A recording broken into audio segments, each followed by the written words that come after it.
Нэмэнд ямар ч хэлсэн өнөөдөр ажил дээр ирээд би нэг жижигхэн Итали рестораны дизайн хийж байгаа. Тэгээд тэрнийхээ нэг 3 хөлбөр гаргасан. Тэгээд энэ зөвлөлөө одоо юу юм да? Материалаа ямар материалыг сонгох уу гэдгээ шийдээд тэгээд захиалагчтай ер нь бол нэг 2-3 хөлбөр санал болгоод тэгээд цаашаа явдаг байгаа. Тэгэхээр одоо яг би 3 хөлбөр санал болгох шатнаар явж гин.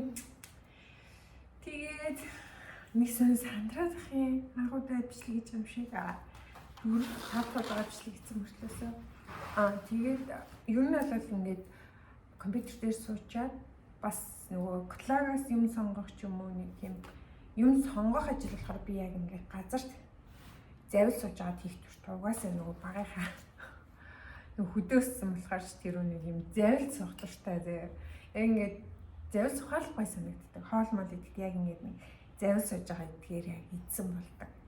Тэгээд ажиллаа хийгээ сууж ахтай ч гэсэндээ санал дээр сууж ахтай санал дээр үлээ гаргаад завилаа суучдаг. Бүр бага хахад нөгөө манай ээж намайг эмэгтэй хөх завил суудгүй гинлээгээд нөгөө завилуулахгүй гээл нилээ хичээсэн чинь тэгээд дийлээгөө.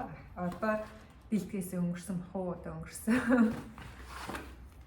Тэгээд ер нь бол яг Японд интерьер дизайны ажил хийхэд үнэхээр амар өөрөө дизайна бодож ядчих нөгөө захиалагч нар маань одоо юу хийх гэж авах амар мэдсэн. Тэгээ мэрэгжлийн хүмүүс угаасаа итгээд хандаа сурцсан хүмүүс ирдэг болохоор захиалагч нартай хил амаа олцгож гэсэн амар амархан.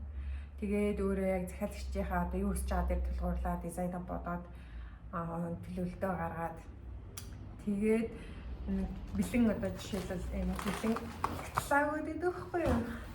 Энэ каталогуудаас материалаа сонгоод тэгээд материалаа сонгочоод за энэ ингээд кодоор нөгөө сайт руу нь очиод симплээ эхлээд төрүүлээд авчиж болно.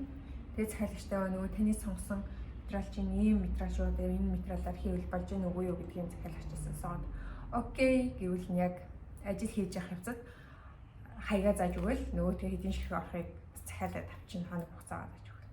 Тэгэл ер нь бол энэ дизайн гаргаад интерьер дизайны ажил хийхэд ер нь бол аюу төлөвлөж нөгөө дизайн гаргах дээр амар их цаг зарцуулдаг. Тэнээр бараг ингээд ойролцоогоор одоо жишээл 3 сарын турш ингээд хилцээр хийгээл яаж хийх үү, ямар дизайнер хийх үү, материал ямар материалаар хийх үү, үнэ хөлс нь хэд болох вэ гэдэг яг тогтолцооны төвшөнд явагддаг. Тэгээд тэрийг эзэн одоо бүр нэг бүрчлэн нэг ч юм үлдээхгүй.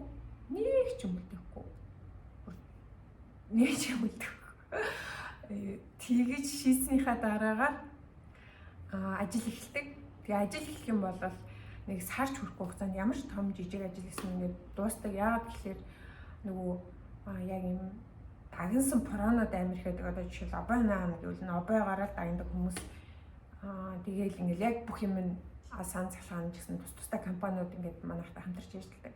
Тэгэхээр тэр компаниудыг бид нэр ингээд хуваар гаргачаал яг танах одоо тэр өдрийн 3 өдрийг тэрийг хийгээрэй гэдэг ингээд төлөвлөгөөний давуу талбай дээр дуудаад юм хэлчихдэг. Тэгээд тэд нар болохоор нөгөө угаасаа юм хийж чаддаг хүмүүс болохоор ямар ч асуудалгүй хийдэг. Тэгэл болоо. Тэгээд ер нь бол амар байдаг дизайны ажил хийхэд. Тэгээ гоё. Би яг Японд яг ажиллахаараа юу жаргаж ажиллаад гэдэг юм аа. Гэтэ Япон Монгол ч гэсэндээ нэг зовоод ирсэн юм байхгүй л дээ. Гэтэ жоохон зовдөг гэхгүй.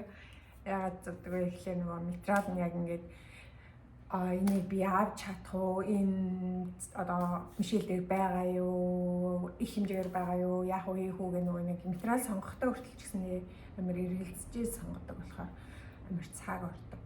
Хэцүү. Тэгээд манай захиалагч нар их хөвчлэн бас нөгөө өөрөө ч юу хийх гээд байгаа, ямар юм болохоо юу хүсээд байгаа. Одоо жишээлбэл ресторан хийх чинь ямар менютэй, ямар хоол гарах, ямар тавагтай, танай үйлчлүүлэгч нар чинь ямар хүмүүс байх юм гэдгийг асуухаар өөртөө ч баг мэдэхгүй. юм л хийх гэдэг нэгэд яваад идэг. Тэгээд тэр бүхнийг яг захиалагч байгаа өмнөөс хинээс нь бас судалж мэдэх хэрэгтэй болдог болохоор жоохон одоо хэцүү ч юм уу, жоохон цаг ордог ч юм уу тийм үе байдаг. Гэтэ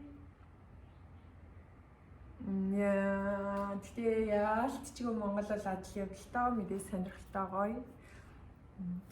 Япон бол бас гоё. Гэтэ би яг харьцуулмааргүй. Гэтэ яг дизайнераар ажиллавал Монгол яг одоо Япон шиг бол үнэхээр сайхан амар байна. Гэтэ биднэрт аягүй даваа талууд бас байгаа л да, өөр гэсэн даваа талууд байгаа.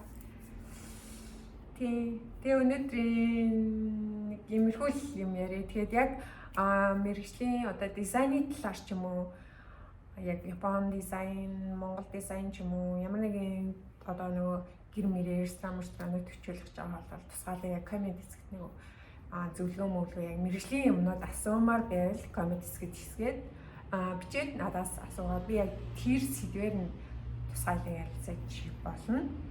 Гэтэ өнөөдөр энд хүрээд дуусгая. Баярлалаа.